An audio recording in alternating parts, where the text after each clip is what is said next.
Recording. All right. And I give Sam priority.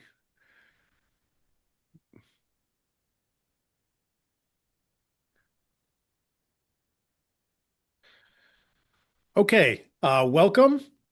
My name is Mark Bonica. I am the education chair for the American College of Healthcare Executives Northern New England chapter. Um, and I just lost my intro. There we are. Uh, Today's session is how to conduct an HR investigation. This is a qualifying credit event, which means that you must self-report using your My ACHE. So just simply log on to your ACHE account, go to My ACHE, and then choose My Education, and you can put your information in there. So this session will be led by Samantha O'Neill of ForgePoint Solutions. Sam is a highly accomplished HR executive with over 30 years of diverse experience spanning across multiple industries, including manufacturing, healthcare, high tech, and IT staffing. As a strategic leader in human resources, Sam has successfully driven organizational change, talent management, workforce planning, and employee engagement initiatives for companies ranging from startups to large enterprises. During this session, I'd ask that you put questions in the chat as we're going along. And if you have a burning desire to ask your question out loud, please feel free to put your hand up. Sam tells me she's going to stop at various points to give a chance to ask questions. So that'd be a great time to do that then. So I'm going to go ahead and turn this over to our guest, Sam. Thank you, Sam, for being here today. Thanks, Mark. Thanks for inviting me. Hi, everyone. I'm Sam O'Neill. You don't need my intro slide because Mark did a great intro for me, so thank you for that. So just to kind of give you an idea of some of the investigations that I've done over my time in HR is harassment, bullying, hostile workplace, drug diversion, a variety of discrimination matters, patient abuse, and safety issues. So that's kind of a little bit about the various investigations that I've done. For my background, I've spent over, I think, 7 or 8 years in a variety of hospitals. So I was the VP of HR for a couple of the hospitals within New Hampshire. So I'm familiar with the healthcare environment and some of the specific investigations that would be related specifically to healthcare. So we're going to talk about understanding the purpose of importance of conducting a fair and thorough workplace investigation. The biggest piece of it is why to do an investigation and why not to ignore it. So we'll talk about that a little bit. Learning a step-by-step approach to investigations, understanding what to document, how to document, and why documentation is important, and know when to bring in HR or legal counsel into the investigation. So I have a couple questions for you just to kind of get the lay of the land of who has what in the audience. So, how many of you have personally facilitated an investigation?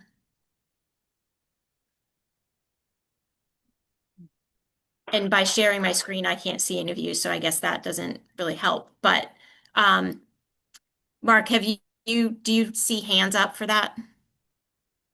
I see a couple of hands popped up, and some people have identified themselves in the chat. So I've got one says me, one says have not. So I guess Okay. if you've done one, say I have or me or something in the chat, that'd be great. Yep, got Okay. another The one. next question is, how many of you have an actual HR department?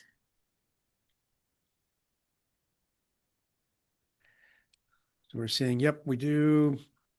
Seeing quite a few yes of two. Seeing quite a few saying yes. Okay, perfect. And I would imagine if you have an HR department, many of you would have legal counsel, whether it be general counsel in-house or an employment lawyer that you partner with outside of the organization for legal guidance. And yep, getting Perfect. some yeses from that. Great. Not in-house, but access to. Okay. Excellent. And then here's the trick question is how many of you watch CSI and Will Trent and NCIS and all of those really cool detective kind of shows? Getting some thumbs up. Diligently, Holly says. Awesome. Okay. Well, here's what I'm going to tell you is doing a workplace investigation is nothing like those shows. So whatever you learned during those shows, don't take it in-house. So they're fun to watch, but they're not always realistic on an actual investigation. So why do you think that you would do an employee investigation? Why do you think that that's really important? And I'm just going to change my view here so I can actually see all of you.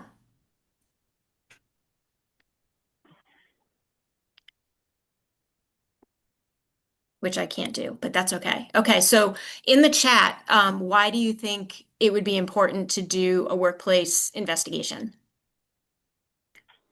Like, what topics would you need to conduct a workplace investigation for? So these are some of the reasons, whether it's harassment, bullying, discrimination, hostile workplace, drug diversion, safety issue, and patient abuse. And one of the Let me things share a that I couple, think, Sam. yep, I've got policy violation, harm to client, sexual harassment, concerns brought forward, bullying, harassment, diversion of pharmacy. So those were some of the ones that popped up. yeah, perfect. So those are all really good reasons. And I think the biggest thing that any individual who receives an employee complaint needs to keep in mind is anytime you hear any of these words, the buzzwords, right? You want to make sure that you look into it and not ignore it or say, oh, that person complains about everything, or oh, that's just so and so, don't worry about it, or that's not a big deal. It is a big deal. And you want to make sure that you're taking all of these situations seriously and that you do a full investigation so you don't run into potential legal issues down the road that could be harmful for any of the participants involved or could harm your workplace. So you want to make sure that regardless of whether you think it's important or not, that somebody's coming forward. And the other thing too is in a lot of situations, especially when it relates to somebody's license, um, people for people to come forward and say something, it takes in some cases a lot of it takes a lot of guts for somebody to come forward and complain about something or make you aware of something. So you want to make sure that you're treating it seriously and that you follow up and make sure that all parties involved are safe in these situations. Okay. So what happens if you ignore a complaint? The biggest thing is there's a massive legal risk. If you had a complaint and you ignored it and didn't do anything about it, and it happened to sort of explode or bubble up, or there was some kind of a lawsuit, that's going to have a major impact on the organization. And in some cases, you could get fined, especially in healthcare where there's so many regulations surrounding that. Reputation. Word spreads fast in a workplace amongst the employees. And as we've learned from the situation last week, word spreads even faster on social media. And if employees feel their concerns are ignored, they lose trust and they might leave. They might not come forward when they really should for other complaints. And the other thing too is when rumor mills spread, it's a rumor. Not everybody has all of the facts and situations. So it's really important to sort of nip that in the bud before rumors run rampant because not everybody has all the facts, and nor can you, as the investigator, share the facts because they're confidential. So there's a balance between of telling people that they can't talk about things and it's confidential versus sharing information that you can't due to the investigation. So it's kind of a fine line, which can be challenging to walk on. Increased turnover, again, if employees don't feel that they're supported or they don't feel safe, they can leave, especially in healthcare. There's high turnover anyway in healthcare, and there's workforce challenges within healthcare. So we want to do everything that we can as employers to make sure that the employees feel safe and that when they bring forward concerns, they're being considered and that they're taken seriously.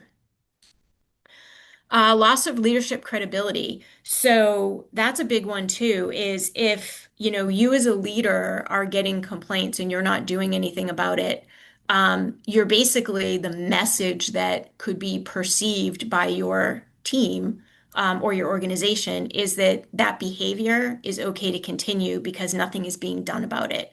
And so there's that credibility being lost from a leader perspective. And then escalation of issues. So as much as sometimes you just like wish things would just go away or take care of themselves, typically when there are issues that arise, ignoring them only makes them get worse or bigger. Or if it was something small that could have been addressed in the beginning, and it's let go and it's not being addressed, it could, it's much bigger than a bread box now, and it can become a much bigger issue, and spread faster throughout the organization, which are things that you just don't want to have happen. I'm going to pause right now and ask if anybody has any questions so far. If you'd like to ask one out loud, please raise your hand and I'll call on you.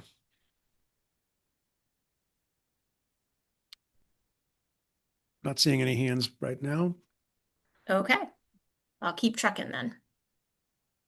Okay, so I tried to break down an investigation into various steps. The first one is the actual complaint, the receipt of the complaint. An employee comes to you and says they have a concern or a complaint, or they want to make you aware of something. And then the preparation, and I'm going to go into each one of these in more detail. Preparing, how do you prepare for an investigation? What are some of the things that you need to think of and know? Conducting the interview, evaluating the evidence, and all of the things that are that you learn in the interview process, and then the conclusion and what do you need to do to follow up. So we're going to dive into each of these individually. So the first one, actual receipt of the complaint. So who reported it? Was it an employee? Was it a supervisor? Was it a manager? Who is the actual individual reporting it? And what is the actual complaint? Is it harassment? Is it drug diversion? Is it a patient safety situation? Is it a policy violation, etc.? What is the kind of complaint that is being shared with you? And who is involved? Who are the witnesses? Was there anybody there? Did anybody see it? Did anybody participate in it? You want to make sure that you're understanding all of the individuals who were involved in the situation.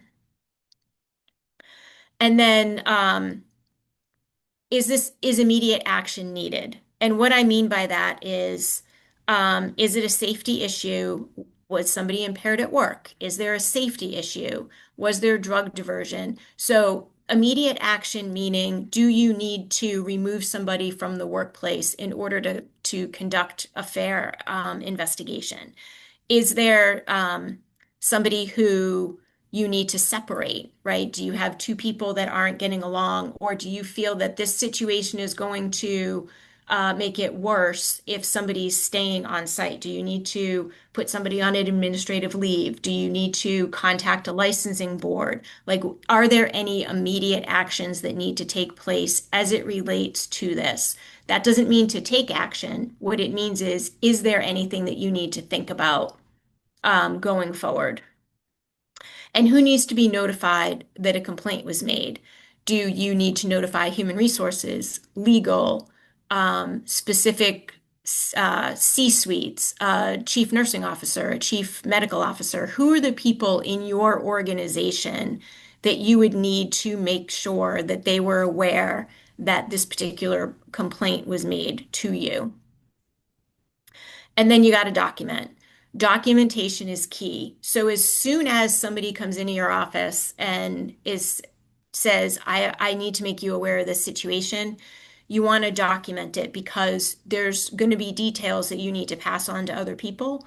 Or as time goes on through the investigation, you might not remember all of the details. So you want to make sure that you're writing it down now and that it's very detailed. And we're going to get into how to document in a few slides from now. So once you have all of that basic information, then what do you do with it? So you want to prepare. Are you the one that is going to conduct the investigation? Is it human resources that's going to conduct it? Is it legal? Who are the people that need to be involved conducting the investigation?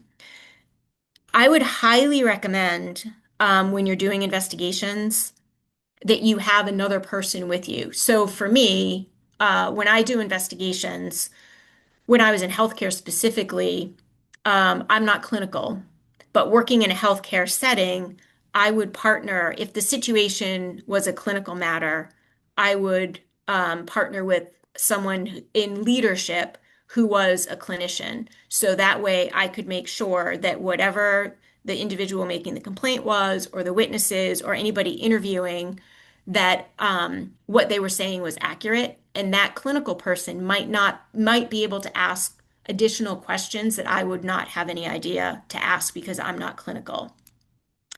In a drug diversion situation, lots of times I would involve a pharmacy manager because they understand the Pyxis or whatever the medication device for dispensing would be, right? So you want to make sure that you have the right people in the interview process. You want to be careful, though, that you don't have like 10 people in the room interviewing one person, because then that would be like TV where you have one person and you have a light bulb over their head and there's like questions firing back and forth. So you don't want to have that as part of the situation. But you want to be very careful about who do you have conducting the investigation, and you want to keep it consistent throughout all of the interviews to make sure that you have that consistency to be able to compare and contrast the stories that you're hearing and the information that you're hearing from all of the people that you're interviewing. And then you want to figure out who needs to be interviewed. You want to interview the person who initially gave the complaint, especially if there's somebody else conducting the investigation or somebody added in to conducting it with you. Who are the witnesses? Who else needs to be interviewed?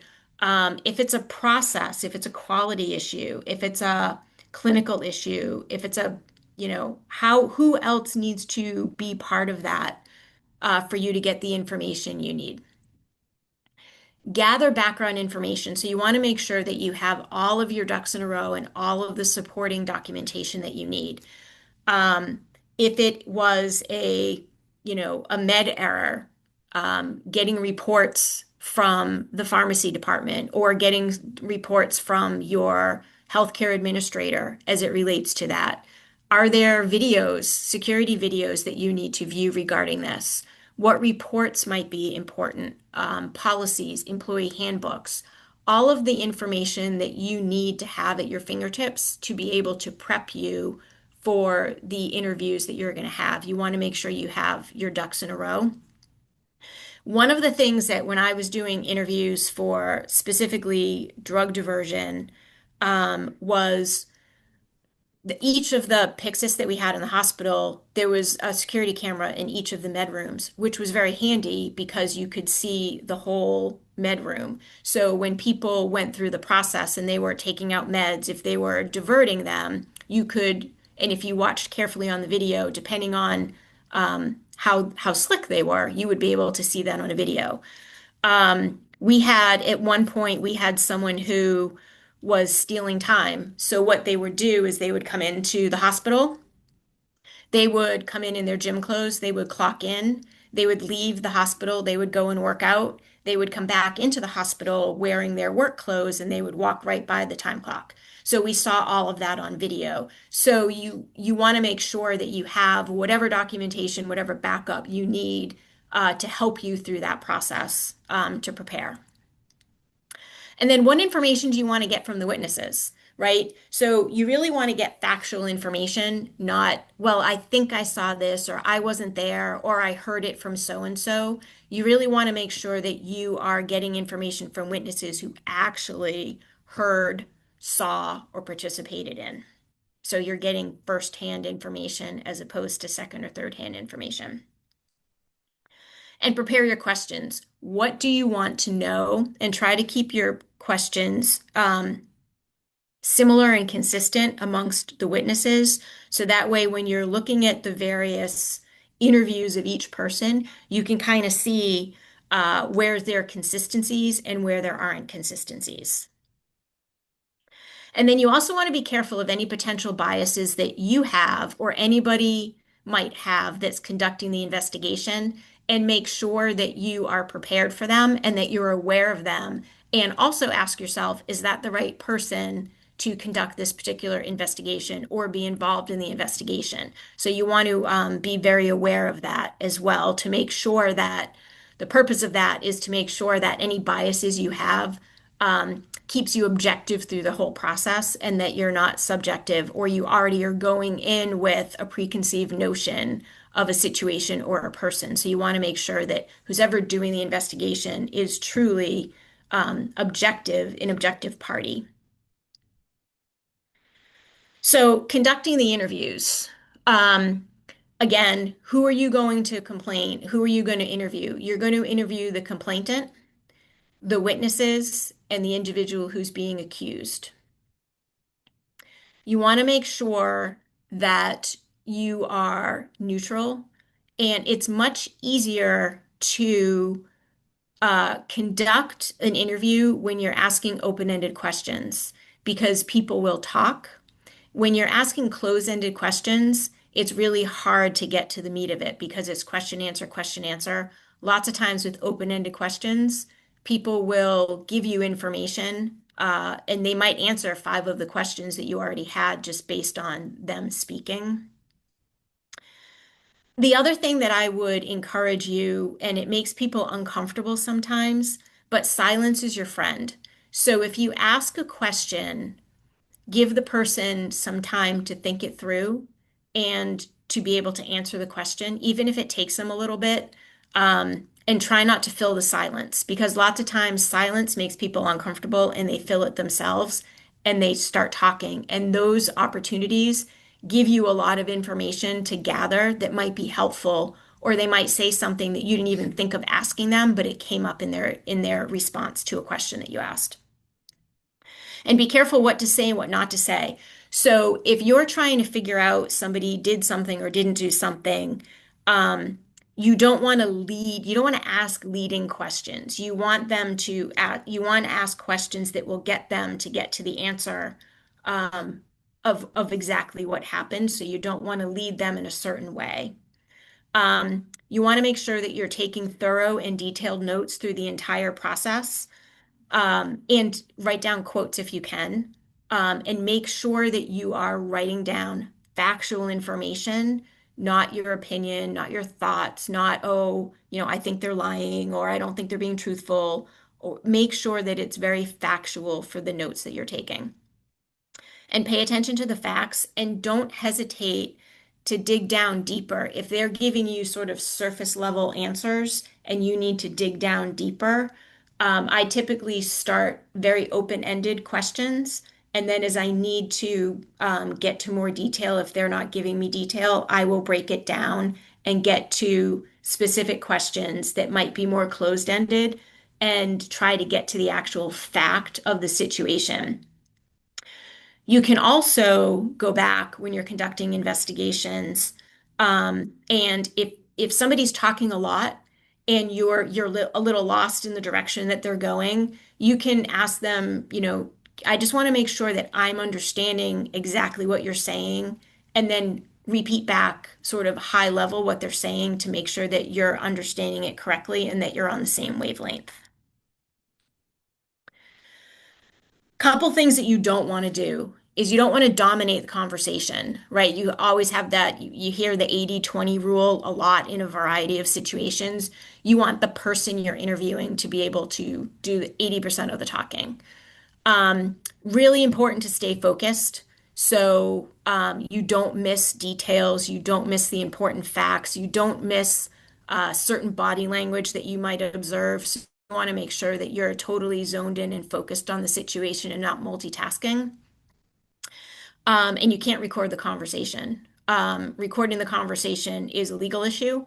I've had situations where I've actually had people in my office and they had a phone in their scrubs and they were recording without my permission, and I caught them and I made them delete the recording right in front of me, and I stopped the conversation right away. So make sure that you don't record it and that anybody else in the conversation doesn't record it either.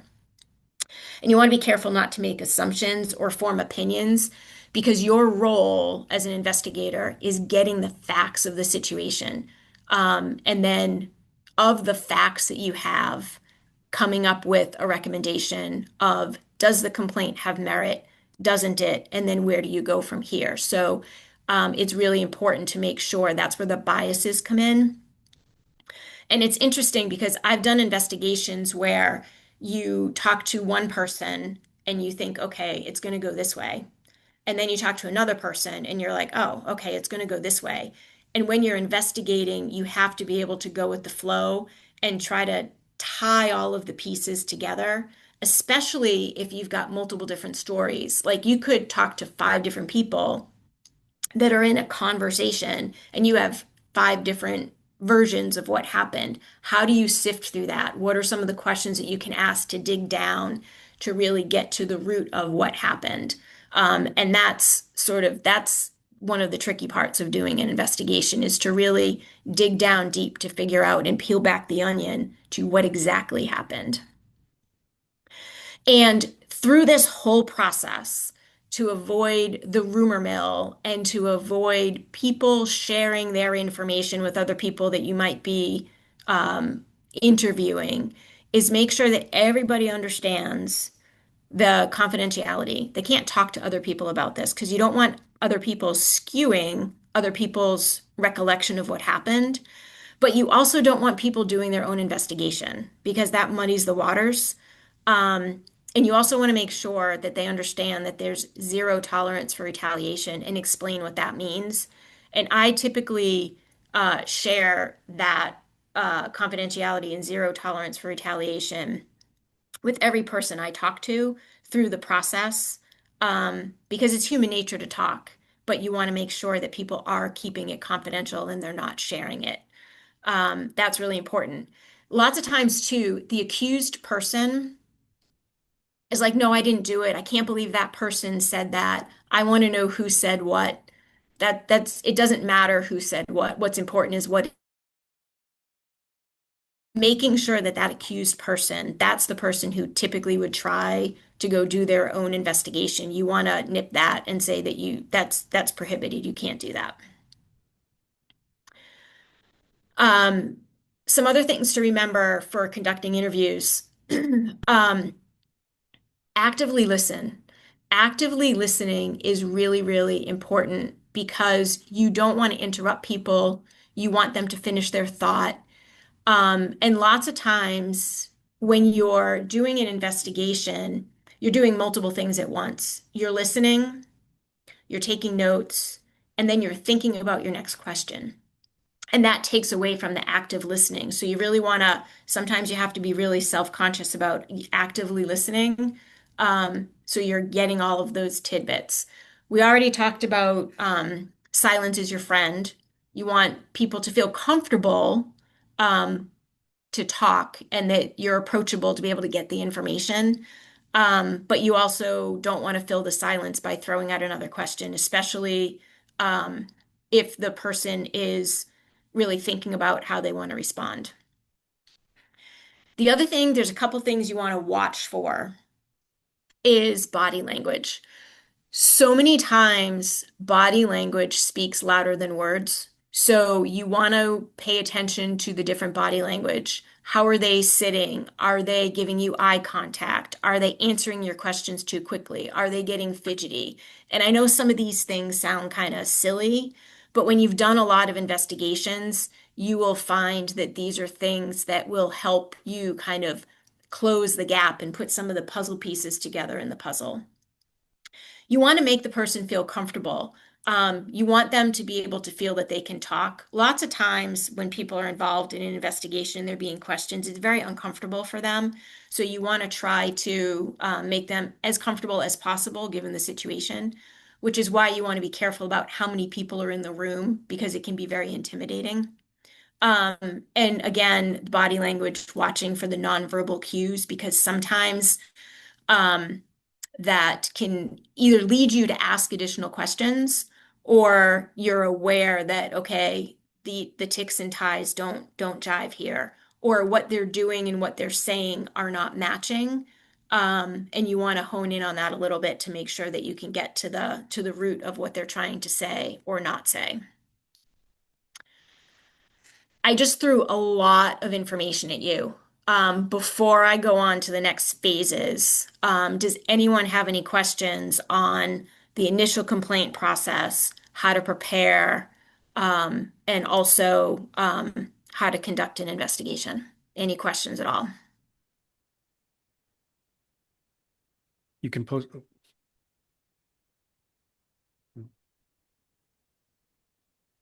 You can post in the chat if you'd like. Okay. So let's see. Debbie says, unfortunately, I've had too many of these experiences. Yeah, I'm sorry to hear that. But the good thing is if you've had a lot of them, then you're probably good at this process. And the more and more you do investigations, the easier that it gets.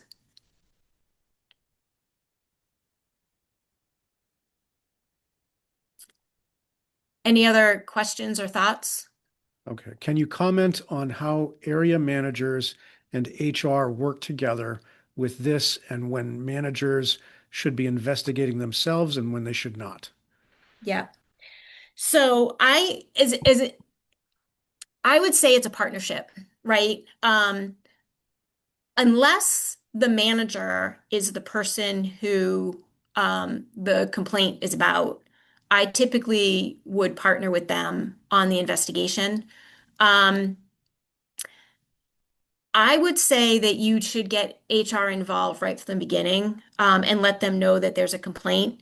And lots of times, each facility, each organization has their own policy or should have their policy of who they want involved in the investigations. Um, Anywhere that I worked, it was always HR and the the manager of the department or the region manager or whoever manager was part of it. What you want to be careful of is that it's not a peer and that it's always somebody else in leadership. You don't want to have a non-leader be part of an investigation. But typically, any investigation that I've done in healthcare has been a partnership with me and the manager, um, or the next level manager. Does that So answer that question?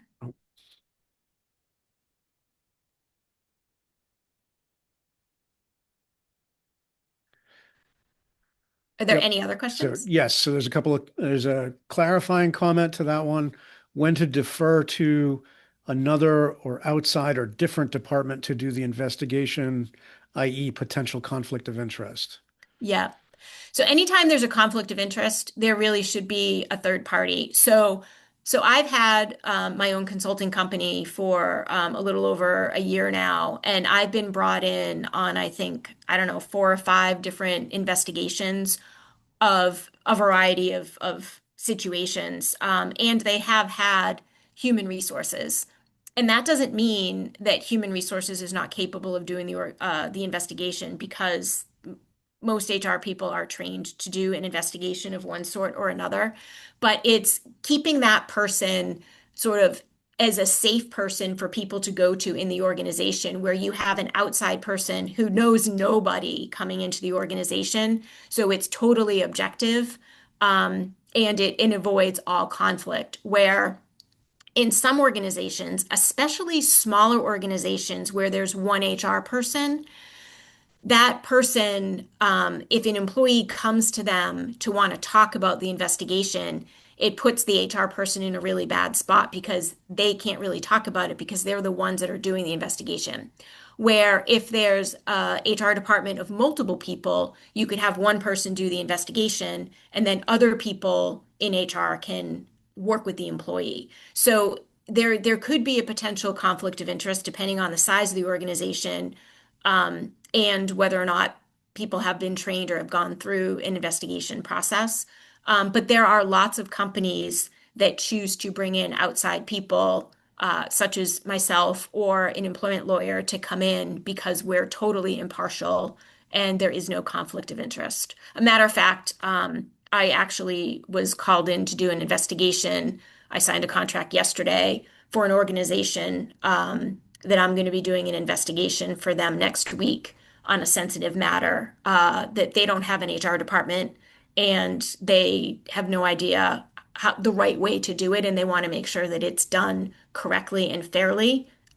So that's sort of one of the things that I do. But going outside can be beneficial, but you want to be careful that you're not hurting anyone's feelings that do know how to do an investigation inside. It's making sure that it's fair and conflict adverse. Another question, where do you bring forward the concern when the conflict of interest is with HR? Then what I would do is I would bring it to legal or your CEO, depending on how your organization is structured. So typically HR reports to somebody. So HR would typically report into a chief executive officer, a chief operating officer, depending on your organization. So if the complaint is against HR, then I would go to whoever HR reports to. And if you don't feel comfortable with that, then I would go to the CEO and or your legal department. That's all in the chat right now. Okay, great.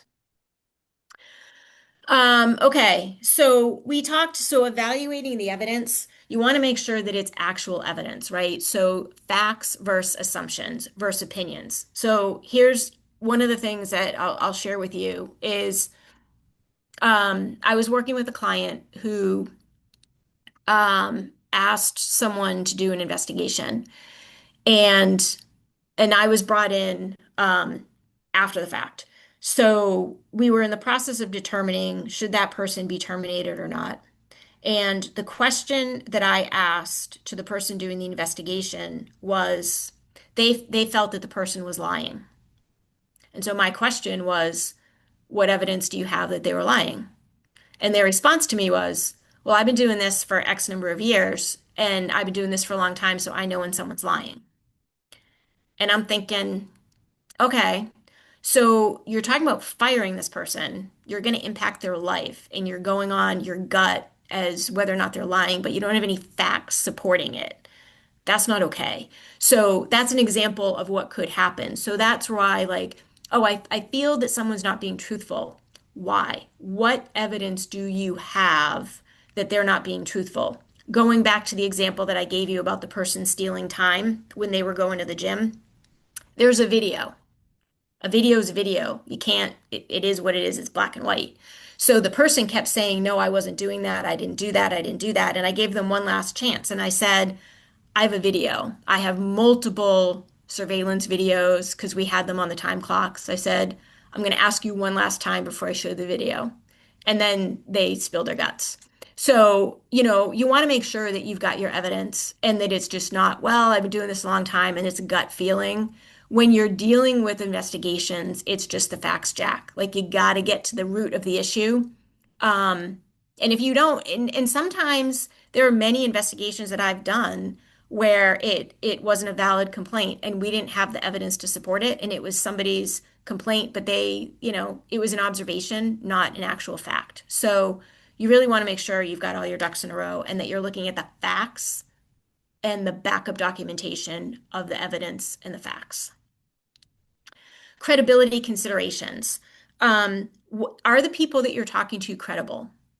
Right? So there are some people that, might be a witness, but they didn't really witness the things that are relevant to the situation. So are they credible? And is the information you're getting credible? I'll give you an example.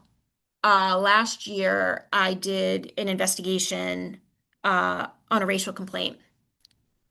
And I ended up interviewing, oh my goodness, I've lost track of how many people. It was a lot of people.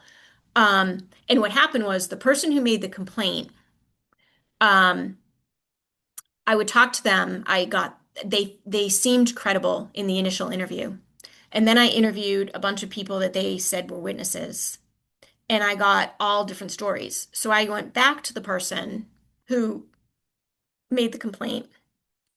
And I was like, look, I've talked to various people. I'm not going to tell you who, but I talked to various people. I'm getting a very different story than what you're saying. So I really need to understand. So are the witnesses and are the individuals you're talking to credible or not? And that's one of the challenges that you have to figure out, especially if you've got one story and then you have five other people telling you a whole different story and that all jives. How do you, who is credible and where do you tie that together? Um, the balance of probability standard, not beyond a reasonable doubt. So it's probability standard. It's does the information that you have, the supporting documentation, support the complaint or not? Do you have enough evidence? This is not like a courtroom where it's like beyond a reasonable doubt, like this is what happens. It's really the probability standard.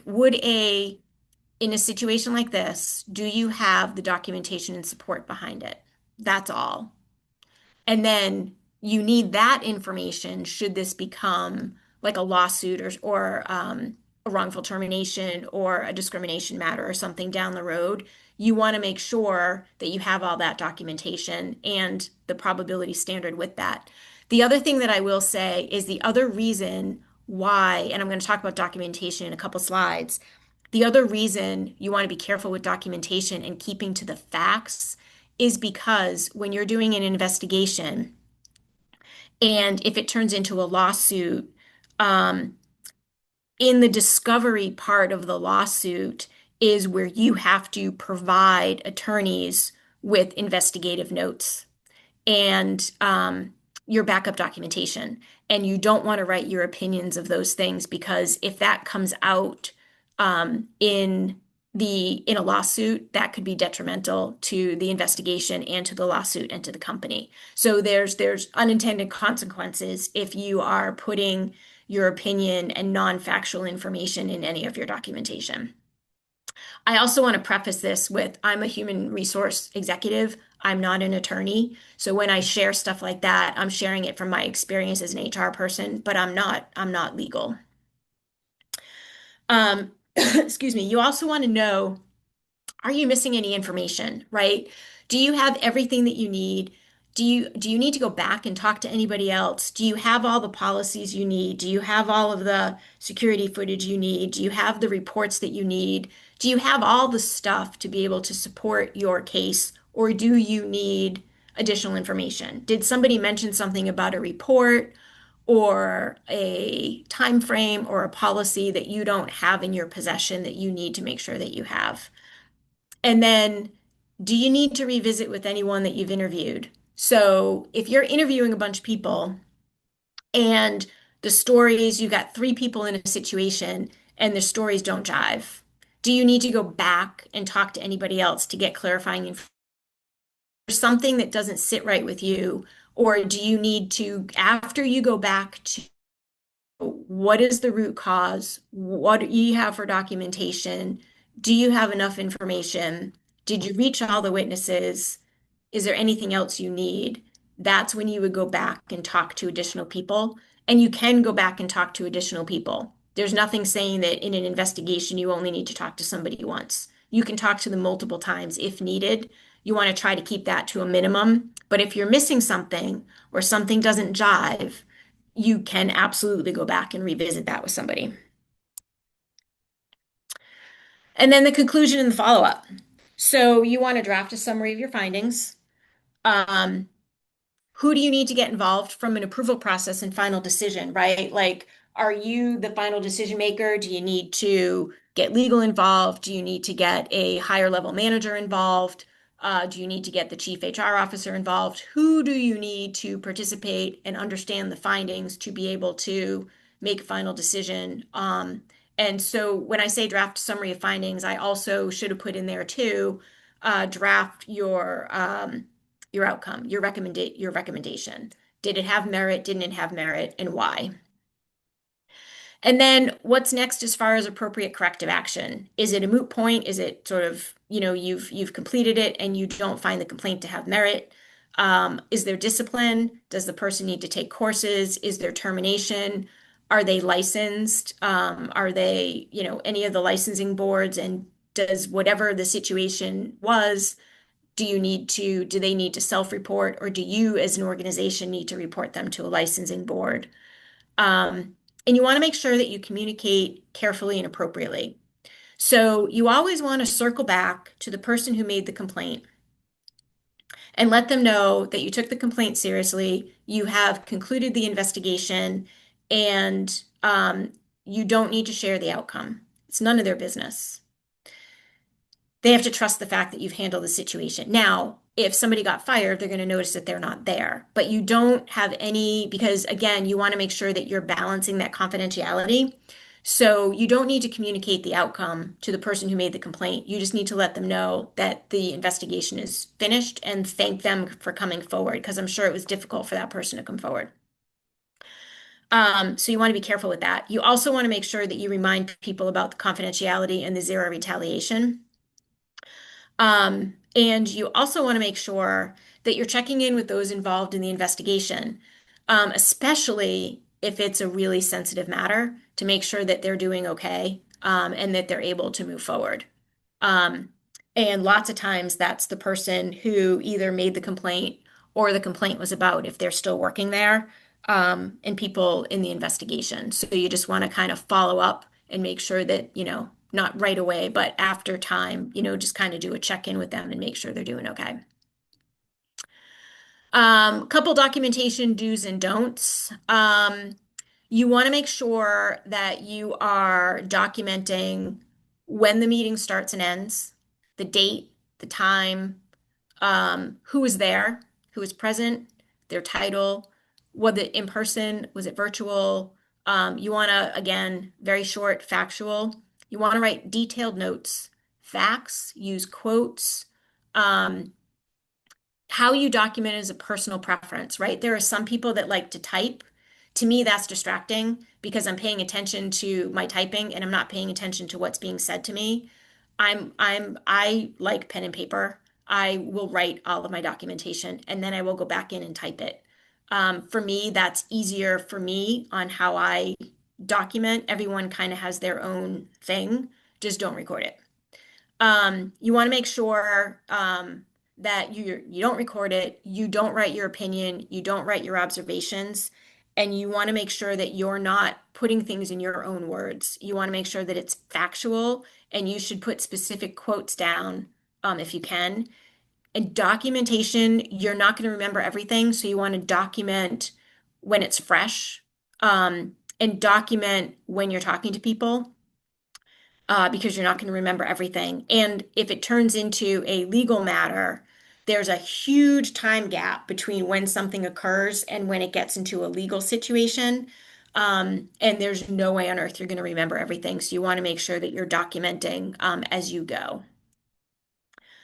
And this kind of goes back to what we talked about previously, is it really depends when to get HR and legal involved, really depends on your own policies about, your own facility, your policies in your own facility. However, as an HR person, um, I would highly encourage you that if you do have HR, to make sure that they're aware of any of the phrases, even if somebody doesn't say specific words.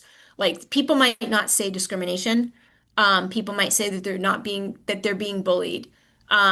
I feel like I'm working in a bad environment. I don't feel safe. I'm being harassed. Someone's acting weird at work. They might not say they're fit for duty. I'm questioning their fit for duty. Or someone diverted drugs. They might say, hey, meds are missing from the med room.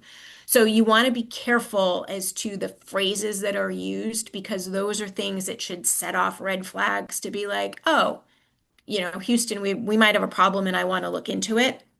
Um, that's when you would notify HR and legal. And if HR is the one that's involved, you want to make sure that you're not going to HR and you're escalating it. And if legal's involved, you want to make sure you go to HR so HR can guide you or they know the right people to talk to if it's an in-house like legal situation where you have in-house lawyers and they might be involved in the situation.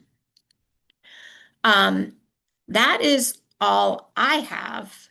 Does anyone else have any questions um, on anything that we talked about? So there was a question in the chat. Are lie detector tests permissible with employee consent?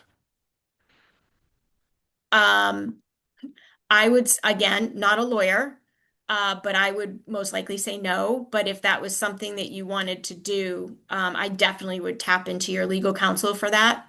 But if somebody came to me asking that, I would confer with my legal counsel, but I'm pretty sure the answer would be no. So this is from me. You've mentioned a couple of times not to record. Even if the individual it knows that you're recording. Yeah, it's a lot of it is state law. So depending on, I'm not sure where people are, if they're all in New Hampshire or different states, but I've always been told not to record, especially where you're not legal. Sure. So I would, if somebody felt the need to record a situation or a conversation before anybody did that, I would highly recommend they consult with their attorney on what the policies are and also what the state policies are for specific states because they can vary. But I am not a fan of recording unless you were to check with legal and get their consent. I don't think I've ever done an investigation in a workplace and recorded it. Good to know. All right. So we've got another question. Have you seen any good examples of system level policies that clearly spell out the role of manager and the role of HR? I feel like this is often variable based on the HR leader preference and would love to offer standard approaches for managers, especially new managers. That's a good question. I've worked in a lot of different places and I have a lot of clients in my consulting business. I'm trying to think of their policies of this. I think a lot of it really depends on the HR department, and the level of manager. Um, you know what? Let me give the policy some thought, and if I come across a good policy or have one in my toolbox of policies, I will send it to Mark, and then he can send it out as a sample. But off the top of my head, I can't think of one specifically that jumps out at me. Okay. Any other questions?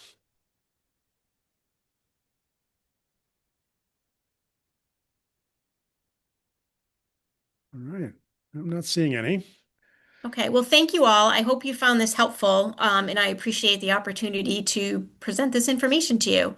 And 2-second sales pitch that if anyone has an investigation and they need an outside party, you guys have my contact information, or you can get it through Mark.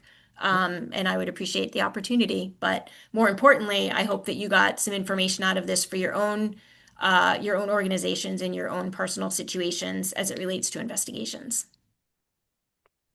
And I'm trying to post your link in your link is in the invitation, so I'm having trouble with the chat. Sam, thanks so much for coming today, and we really appreciate